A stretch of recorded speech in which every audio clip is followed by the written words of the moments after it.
नमस्कार, आप देख रहे हैं हमारी ये विशेष पेशकश और आपके साथ मैं हूं सईद अंसारी।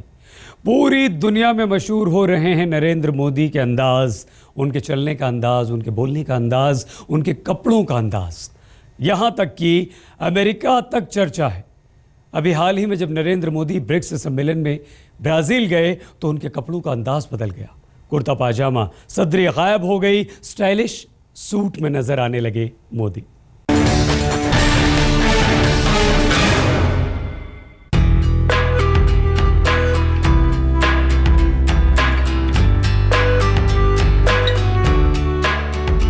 रंग नया है, ढंग नया है, अंदाज नया है। प्रधानमंत्री नरेंद्र मोदी के लिए वैसे भी शौक बड़ी चीज है। अच्छा बोलने का शौक, अच्छी तरह से रहने का शौक, अच्छे कपड़े पहनने का शौक। यूं तो उनके पसंदीदा ड्रेस हाफ कुर्ता पायजामा और सदरी है, लेकिन प्रधानमंत्री जब अंतर्राष्ट्रीय मंच पर पहुंच गए तो सब कुछ बदल गया। ये देखिए नरेंद्र भाई मोदी का नया अंदाज। ऐसे कपड़ों में वो कभी नजर नहीं आए थे। ब्राउन कलर का ट्राउजर है, चमचमाती सफेदी वाली शर्ट है और इन सब में खास है गले में लिपटा हुआ मफलर। ब्राजील यात्रा पर प्रधानमंत्री नरेंद्र मोदी तो स्टाइल आइकन बन गए। बिल्कुल हीरो की तरह उन्होंने एंट्री मारी।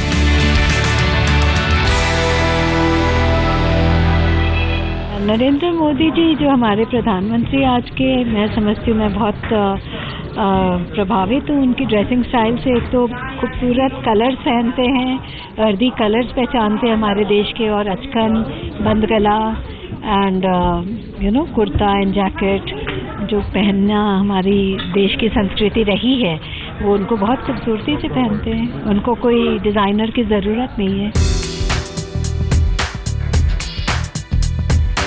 ब्राजील में 5 देशों के राष्ट्राध्यक्षों के ब्रिक्स सम्मेलन में नरेंद्र मोदी सबसे अलग चमकते रहे। मोदी का अंदाज बदला हुआ था, स्टाइल स्टेटमेंट बदला हुआ था। नरेंद्र मोदी और रूस के राष्ट्रपति व्लादिमीर पुतिन की जब मुलाकात हुई तो मोदी के तन पर सज रहा था प्रिंस सूट, बंद गले का ब्राउन कलर का सूट। मोदी आत्मविश्वास से भरे हुए थे। फैशन जगत के दिग्गजों की माने तो जिस रंग और स्टाइल का सूट उन्होंने चुना था वो आत्मविश्वास बढ़ाने वाला ही था। इन्होंने बंद गला पहना हुआ है और बहुत ही खूबसूरत रंग है, टोबैको कलर है जो कि काफ़ी वेजिटेबल डाई कलर से ही निकल के आता है। तो इनका पहनने का जो इसको विथ कॉन्फिडेंस, विथ एलान, विथ प्राउड जो ये अपने आप को कैरी करते हैं, वो बहुत काबिले तारीफ है।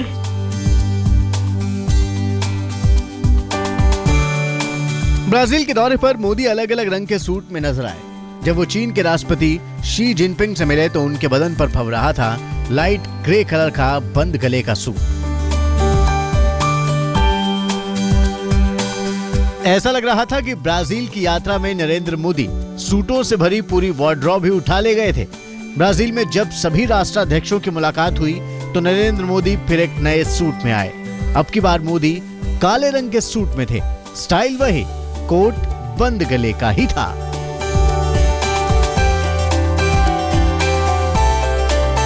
नरेंद्र मोदी की सूट की जेब में एक और चीज थी जो किसी भी राष्ट्राध्यक्ष की जेब में नहीं थी, और वो चीज थी सूट के कलर से मैच करता पेन। मोदी जी इतने फैशन कॉन्शियस है और प्रोटोकॉल टीम होती है इनकी मिनिस्ट्री की जो एडवाइस करती है। ब्राउन सूट पहना था और उन्होंने ब्लैक शूज पहने थे। I think this was a slight, इस चीज को करेक्ट करना चाहिए। और उनका पेन भी, जितने वर्ल्ड लीडर्स है, किसका भी पेन जो है कोट के ऊपर नहीं पड़ा था। नरेंद्र मोदी अपनी पहली बड़ी विदेश यात्रा पर जा रहे थे। जब वो देश से रवाना हुए थे तो उस वक्त उन्होंने पसंदीदा ड्रेस ही पहनी थी। जब नरेंद्र मोदी ब्राजील में उतरे तो भी उनके तन पर कुर्ता पायजामा और सदरी ही थी, लेकिन जब ब्रिक्स सम्मेलन में पहुंचे तो बात बदल गई, अंदाज बदल गया। मोदी कभी ट्राउजर और शर्ट में नजर आने लगे।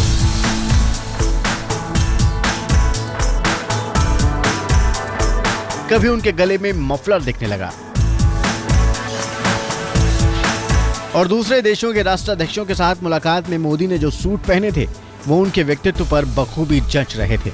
नरेंद्र मोदी ब्रिक्स सम्मेलन में न सिर्फ अपनी बातों से छाए रहे बल्कि उनका स्टाइल, उनका अंदाज भी सब पर छाया रहा।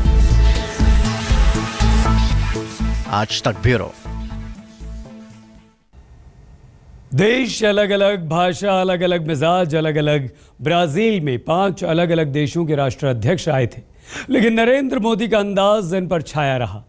मोदी ने सबसे बड़ी गर्मजोशी से मुलाकात की, बातें की और जमकर ठहाके भी लगाए। मोदी का अंदाज बता रहा था कि उनके अंदर कितना आत्मविश्वास भरा था।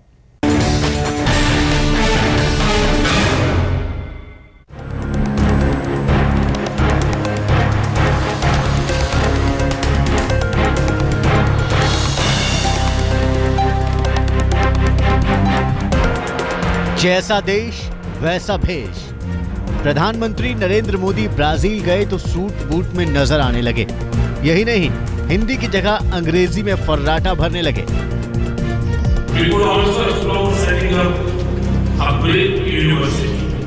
बड़ा अंतर्राष्ट्रीय मंच था, लेकिन नरेंद्र मोदी ने यहाँ पर अपने देश और देश की भाषा की भी छाप छोड़ी। कभी अंग्रेजी में भाषण दिया और कभी हिंदी में ललकारने लगे। भारत और चीन की इस मुलाकात का सविशेष महत्व। नरेंद्र मोदी पर तो फिलहाल दुनिया के तमाम देशों की नजर लगी है। ब्रिक्स सम्मेलन में चीन के राष्ट्रपति थे तो रूस के भी, ब्राजील और साउथ अफ्रीका के भी राष्ट्राध्यक्ष मौजूद थे, लेकिन निगाहें सबकी थी नरेंद्र मोदी की तरफ। ब्राजील में नरेंद्र मोदी का अंदाज ही कुछ निराला था। जिस गर्मजोशी से मोदी दूसरे राष्ट्राध्यक्षों से मिल रहे थे, उसमें उनका आत्मविश्वास साफ झलक रहा था। मोदी से मुलाकात के दौरान कई बार विदेशी राष्ट्राध्यक्षों ने जमकर ठहाके लगाए। अपनी इस पहली बड़ी विदेश यात्रा के दौरान नरेंद्र मोदी का न सिर्फ लिबास बदला हुआ था, बल्कि उनका अंदाज और बॉडी लैंग्वेज भी बदली हुई थी।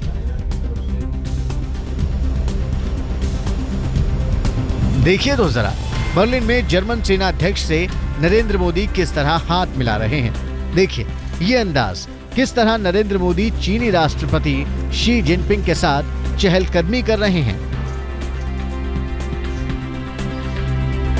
और जरा ये भी देख लीजिए कि सम्मेलन के दौरान दूसरे राष्ट्राध्यक्षों की बात को किस अंदाज में सुना मोदी ने। मोदी के लिए दुनिया के 4 बड़े देशों के राष्ट्राध्यक्षों से मुलाकात का ये पहला मौका था। इस मुलाकात में मोदी के अंदाज के भी खास मायने थे। शायद ये मान के वो चलते हैं कि जहाँ मैं जा रहा हूँ उस तरह का पहनावा अगर होगा, और मेरे ख्याल से ये सिर्फ इंटरनेशनल लेवल पे नहीं है, उन्होंने देश में भी ऐसा किया। जब वो पंजाब में गए तो उन्होंने पगड़ी बांध ली, जब वो उड़ीसा में गए तब उन्होंने वो उड़िया पहनावा अपना लिया, जब वो कलकत्ता में गए तब भी पहनावा उनका अलग था। तो इस तरह से जहाँ पे भी वो जाते हैं उसके ऊपर रिसर्च कर लेते।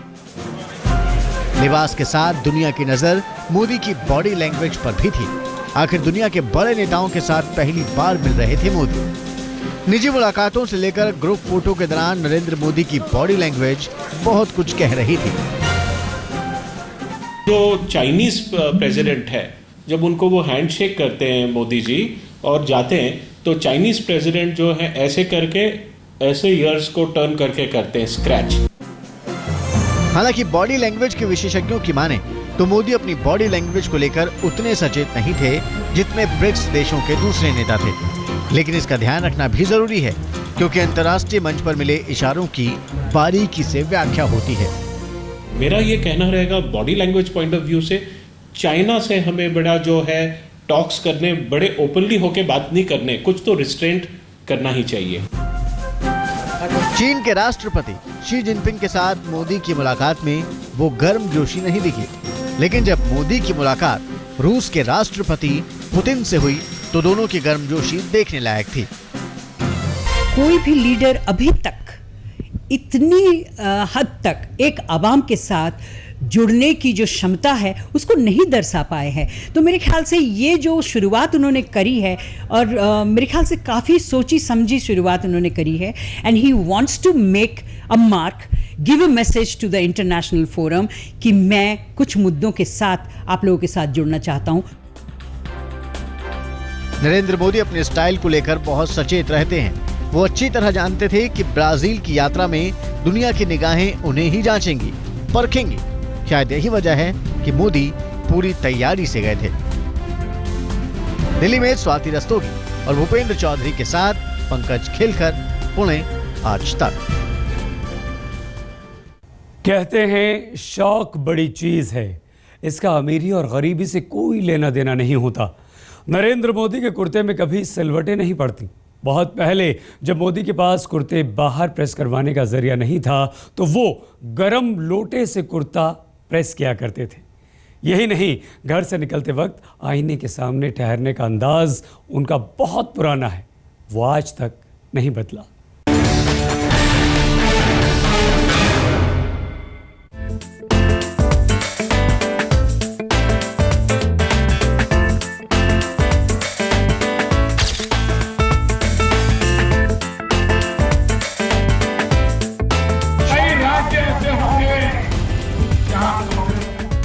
बोलचाल का ये अंदाज नरेंद्र मोदी की सिर्फ जुबान नहीं, लिबास में भी नजर आता है। बिल्कुल कड़क। चुनाव के दौरान सबने ये महसूस किया कि भले ही कितनी ही सरगर्मियां रही हों, मोदी के कपड़ों पर कभी भी एक भी सिलवट या शिकन नहीं देखी गई। मोदी को अच्छी तरह से प्रेस किए हुए कपड़े पहनना ही पसंद है। और ये बात आज की नहीं है कि जब नरेंद्र मोदी मुख्यमंत्री या प्रधानमंत्री बने। कड़क कपड़ों का शौक उन्हें बचपन से रहा है। ये शौक कुछ इस कदर था कि किशोरावस्था में अपने कपड़ों पर प्रेस मोदी लोटे में गर्म पानी भरकर किया करते थे।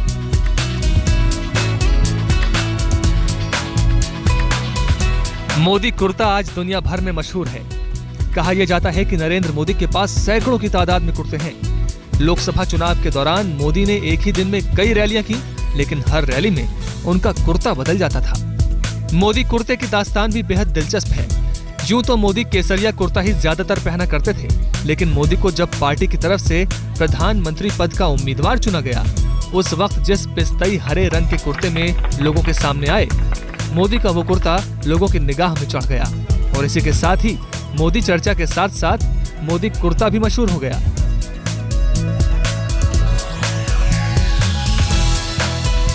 आधी आस्तीन के मोदी कुर्ते के पीछे की दास्तान मोदी खुद ये बताते हैं कि शुरुआती दिनों में जब कपड़े वो खुद ही धोया करते थे तो उन्हें कुर्ते की आस्तीन लंबी होने की वजह से कुर्ता धोने में ज्यादा मेहनत और वक्त लगाना पड़ता था।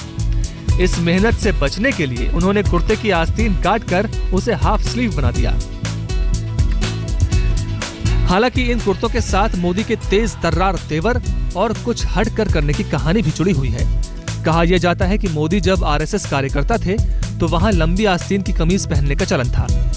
मोदी जो कि शुरू से ही परंपरा से हटकर कुछ करना पसंद करते थे, उन्होंने सबसे पहले शर्ट की आस्तीन काट डाली। इसी वजह से उन्हें संगठन में सीनियर्स की बातें भी सुननी पड़ी, लेकिन मोदी ने अपनी स्टाइल नहीं छोड़ी।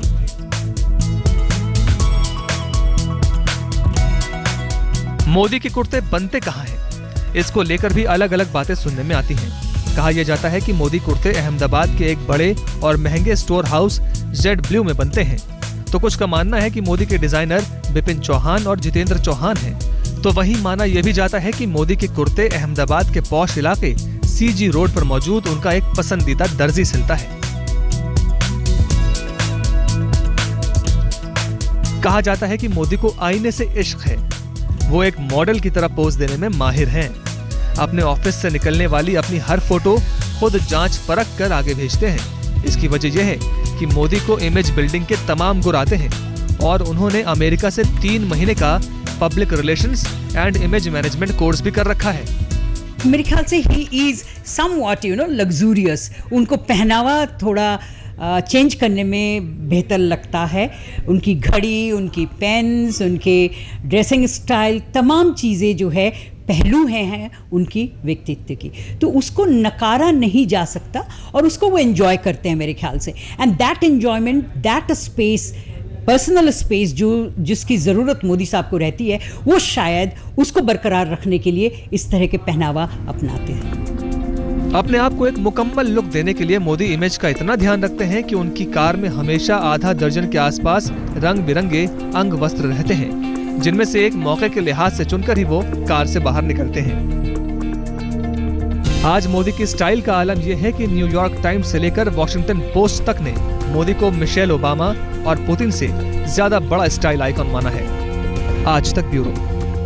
नरेंद्र मोदी ने लोकसभा चुनावों में जितनी बड़ी जीत दर्ज की थी उसका अंदाजा तो बीजेपी को भी नहीं था। इसके पीछे जादू था नरेंद्र मोदी का। मोदी पूरे देश में घूमते रहे, जहां जाते वहां की रिसर्च उनके पास होती थी, वहां की बोली वो थोड़ी बहुत सीख लेते थे और वहां का भेष अपनाने में उन्होंने कभी कोई कोताही नहीं की।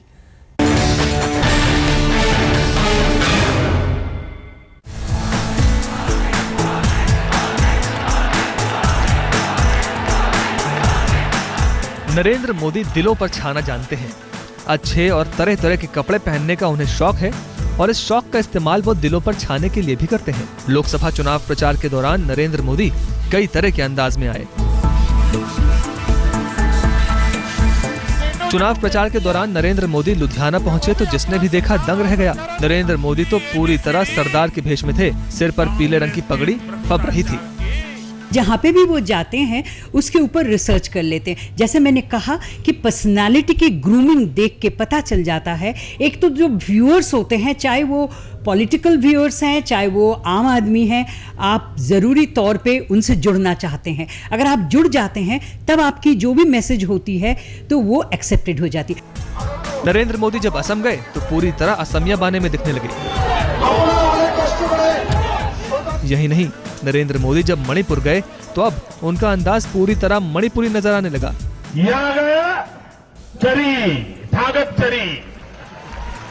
फैशन की दुनिया में कहावत है कि हर लिबास कुछ कहता है। नरेंद्र मोदी हमेशा प्लान करके चलते हैं कि किस मौके पर वो कौन सा कुर्ता पहनेंगे, फिर किस रंग की सदरी पहनेंगे।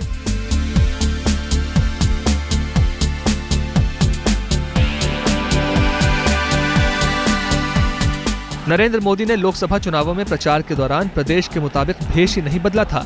स्थानीय बोलियां बोलकर वो लोगों के दिलों पर भी छा गए। तमिलनाडु गए तो तमिल में बोलने लगे।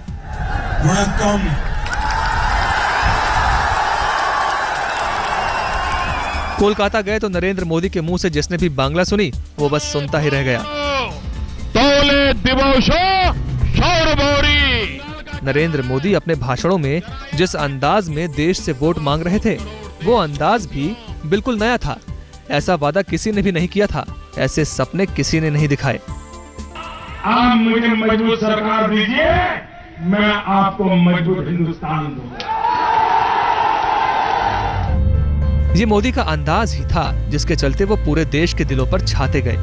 उनकी सुगबुगाहट पहले लहर बनी और फिर अमित शाह के शब्दों में कहें तो सुनामी बन गई। कोई नेता नहीं है जिसने 437 सभाएं एक इलेक्शन कैंपेन में कही। मैं मानता हूं कि संविधान जब से बना तब से अब तक के चुनावी अभियान में सबसे ज्यादा सफर करने वाला कोई अगर नेता होगा तो नरेंद्र मोदी है। सबसे ज्यादा सभाएं संबोधित करने वाला, रैलियां करने वाला नेता कोई होगा। देश की जनता ने नरेंद्र मोदी पर भरोसा किया, उन्हें पूर्ण बहुमत की सरकार सौंपी। नरेंद्र मोदी अब देश के प्रधानमंत्री हैं। वो जानते हैं कि अब उन वादों पर उन्हें खरा उतरना है जो वादे उन्होंने चुनाव प्रचार के दौरान किए थे। नरेंद्र मोदी के पास एक विजन है, सपना है और अपना खास अंदाज भी है। रहने, खाने और कपड़े पहनने का अलग अंदाज है।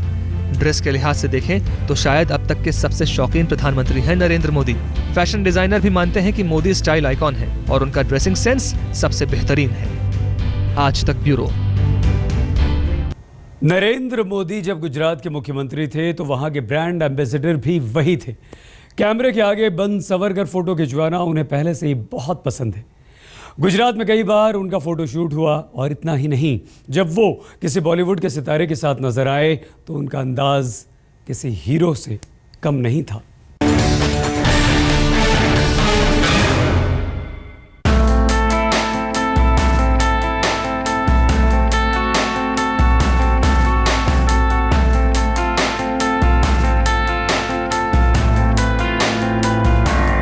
मकर संक्रांति के मौके पर अहमदाबाद में दबंग खान और नरेंद्र मोदी यूं तो लड़ा रहे थे पतंग के पेच, लेकिन लग यूं रहा था कि स्टाइल के पेच भिड़ाने में भी दोनों किसी से कम नहीं है। वैसे सलमान खान की स्टाइल से भला कौन इनकार कर सकता है, खास तौर पर उनके गॉगल यानी धूप का चश्मा पहनने की अदा से। लेकिन इस मोर्चे पर नरेंद्र मोदी सलमान खान से कम नजर नहीं आए।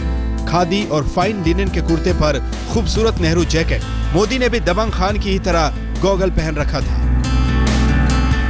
इस मौके के पीछे मोदी और सलमान दोनों के अपने अपने मकसद थे। सलमान अपनी फिल्म जय हो की रिलीज के पहले प्रोपेगेंडा तैयार करने में लगे हुए थे, तो मोदी प्रधानमंत्री पद के उम्मीदवार थे।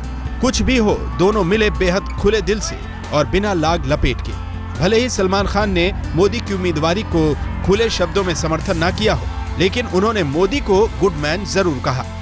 देखिए, मेरी गुड मैन है मेरे सामने खड़े हैं यहाँ पर। मोदी बखूबी जानते हैं कि इमेज को मौके के हिसाब से कैसे ढालना है। अब जरा मोदी की ये तस्वीरें देखिए। कभी घोड़े पर, कभी फेडेड जीन्स में, धूप का चश्मा और स्टाइलिश पुलोवर पहने। ये मोदी की तब की तस्वीरें हैं जब वो गुजरात के मुख्यमंत्री थे। मोदी के इस अंदाज को देखकर वहां मौजूद एक अधिकारी ये बोलने से अपने आप को रोक न सका कि ये पूरा नजारा बॉलीवुड की फिल्म के सीन से कम नहीं है। इस मौके पर मोदी ने भी हंसते हुए यही कहा था, इमेज बदलती है। गुजरात एक प्रगतिशील राज्य है, यहाँ विदेशी उच्चाधिकारियों से भी मुझे मिलना पड़ता है। बदले हालात के साथ खुद को जोड़े रखना जरूरी होता है। मोदी को फिर तरह तरह के मॉडर्न हैट्स और कैप्स में भी देखा गया, जिसमें खास थी काउबॉय हैट।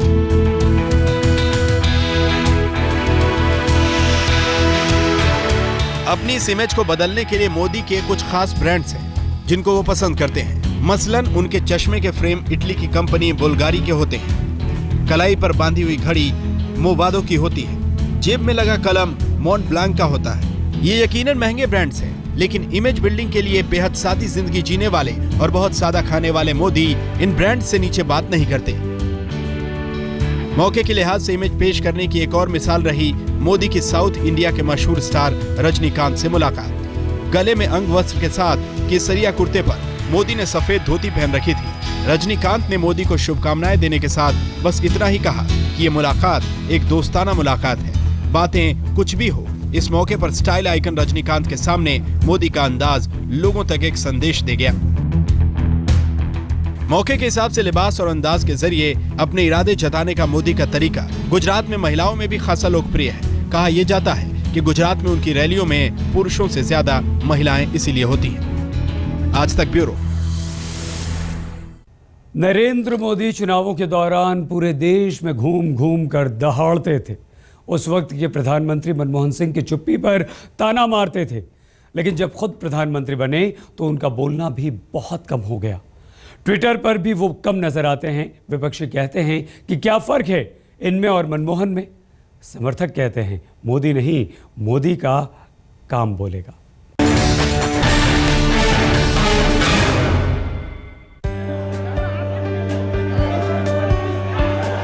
ये पहली बार हुआ था जब संसद को मंदिर मानकर किसी प्रधानमंत्री ने सीढ़ियों पर सजदा किया था। मोदी के इस अंदाज पर उन्हें खूब वाहवाही मिली। नरेंद्र मोदी ने चुनावों के दौरान मनमोहन सिंह की चुप्पी पर खूब तंज कसे थे, लेकिन प्रधानमंत्री बनने के बाद तो खुद नरेंद्र मोदी भी बदल गए। भाषण देना बंद, बयान देना बंद, और अब तो ट्विटर पर भी नहीं दिखते नरेंद्र मोदी के मैसेज। नरेंद्र मोदी के मंत्री अपने प्रधानमंत्री का बचाव करते हुए दावा करते हैं कि वो जी तोड़ मेहनत कर रहे हैं। रोजाना 14 से 15 घंटे काम कर रहे हैं। गुजरात से लौटकर दिल्ली आते हैं वहां के शासन को सौंपकर। 14 साल उन्होंने गुजरात के मुख्यमंत्री के रूप में एक दिन छुट्टी नहीं ली। एक दिन का मतलब एक दिन नहीं, इतना मेहनत किया, और आज रोज वो 14-15 घंटा घटते हैं। बात सही भी है, बातें तो बहुत हो चुकी, अब तो करके दिखाना है। वैसे भी नरेंद्र मोदी के आदर्श स्वामी विवेकानंद रहे हैं, और विवेकानंद तो कर्म योग के सिद्धांत पर ही चलने के पक्षधर थे। स्वामी विवेकानंद जी ना 150 વર્ષની ઉજવણી। हालांकि मोदी के आदर्श उनकी जरूरत के मुताबिक बदलते भी रहते हैं।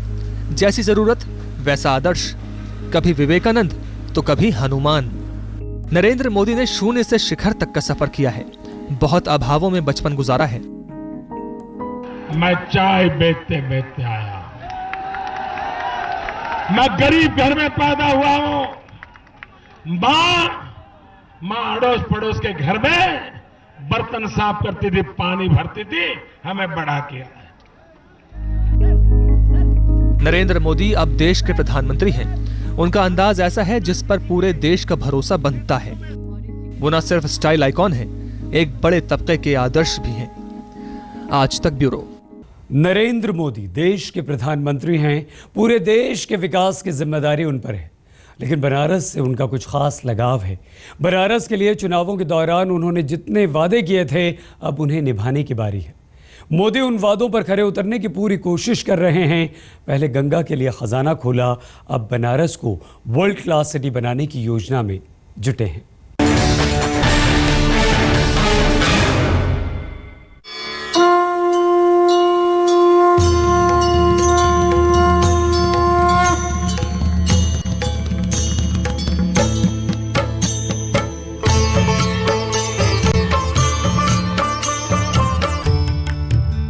ये नरेंद्र मोदी की कला है, अंदाज है कुछ कहने का। बनारस में नामांकन के लिए जब मोदी पहुंचे तो गंगा मैया का जिक्र छेड़कर उन्होंने काशी वासियों का दिल जीत लिया। और ये उनके अंदाज का एक और पहलू है कि शानदार जीत के बाद, प्रधानमंत्री मनोनीत होने के बाद वो गंगा मैया के दर्शन के लिए काशी पहुंचे।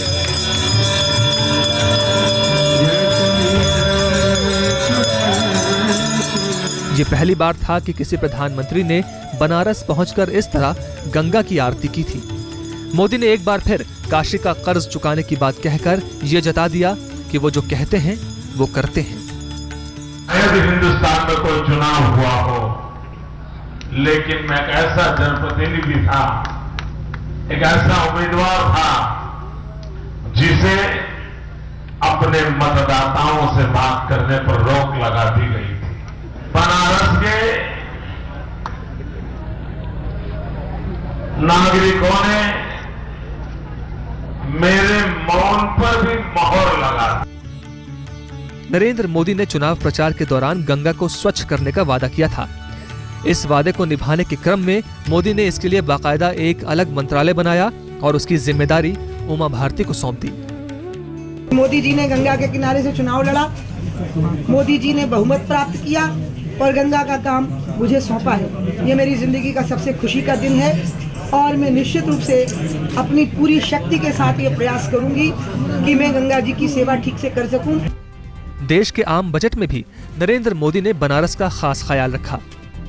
इस बजट में वाराणसी के बुनकरों के लिए ट्रेड फैसिलिटेशन सेंटर खोलने का ऐलान किया गया। बजट में गंगा के घाटों के विकास के लिए फंड का ऐलान किया गया। सारनाथ, गया, वाराणसी को लेकर एक बुद्ध सर्किट बनाने की बात भी बजट में कही गई। इसके अलावा मोदी सरकार ने पूर्वांचल में एक एम्स बनाने का वादा किया है। मोदी खुद को साबित करने में लगे हुए हैं। चुनाव से पहले उन्होंने ढेर सारे वादे कर रखे हैं, अपने चुनाव क्षेत्र में भी और पूरे देश में भी। मोदी जानते हैं कि सभी वादे निभाना आसान नहीं है, लेकिन उन्हें अपनी मेहनत पर पूरा भरोसा है। वो खुद को मजदूर नंबर 1 कहते हैं। परिश्रम करने की मेरी जो प्रतिबद्धता है, परिश्रम करने की मेरी जो पराकाष्ठा है, इसमें इस देश में किसी को शक है क्या? किसी को शक है क्या? हम तो मजदूर नंबर 1 है भैया।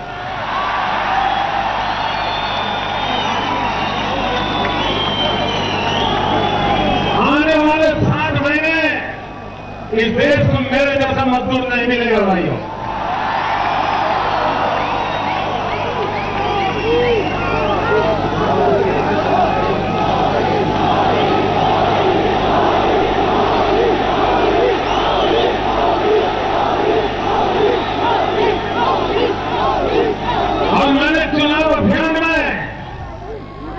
मजदूर कैसा होता है ये उदाहरण प्रस्तुत कर दिया है।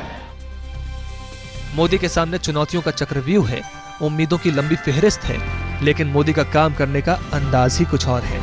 आज तक ब्यूरो। हमारी इस पेशकश में फिलहाल इतना ही। देश और दुनिया की हर अहम खबर के लिए आप देखते रहिए आज तक।